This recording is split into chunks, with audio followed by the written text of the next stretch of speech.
ఈ రోజు నేను మిమ్మల్ని అందరినీ అభినందిస్తున్నాను. ఎన్టీ రామారావు గారు చైతన్య రథం ఎక్కి గ్రామాలకు వస్తే 9 నెలలు రాత్రింబగళ్ళు పనిచేసిన కార్యకర్తల్ని అభినందిస్తున్నాను. వస్తున్నా మీకోసం. నేను రాష్ట్రంలో తిరిగితే 208 రోజులు 2817 కిలోమీటర్లు ఎట్లా చేశానో నాకే తెలియదు గాని నాకు అండగా నిలిచిన నా పార్టీ కుటుంబ సభ్యులకి అభినందనలు.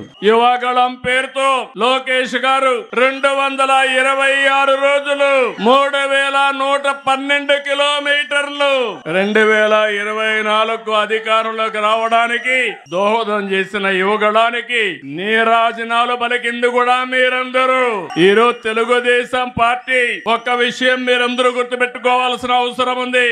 ఇది ఒక ప్రాంతీయ పార్టీనే కాదు, జాతీయ భావాలుండే దేశభక్తి కలిగిన పార్టీ తెలుగుదేశం పార్టీ.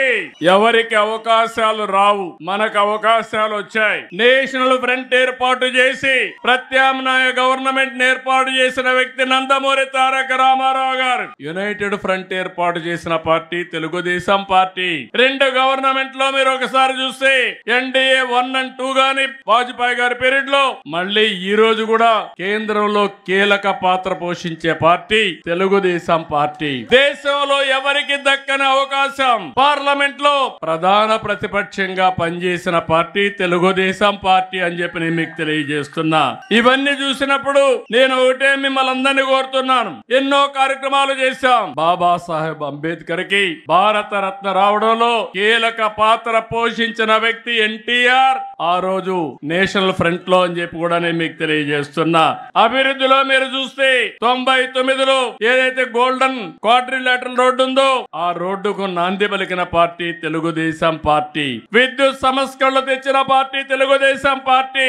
ఇన్ఫ్రాస్ట్రక్చర్ లో మీరు చూస్తే అనేక సంస్కరణలకు నాంది పలికాం. ఈ రోజు సంపద వచ్చిందంటే ఆ సంపద రావడానికి ముందు చూపుతో పనిచేసిన పార్టీ తెలుగుదేశం పార్టీ అని చెప్పి నేను మీకు తెలియజేస్తున్నా.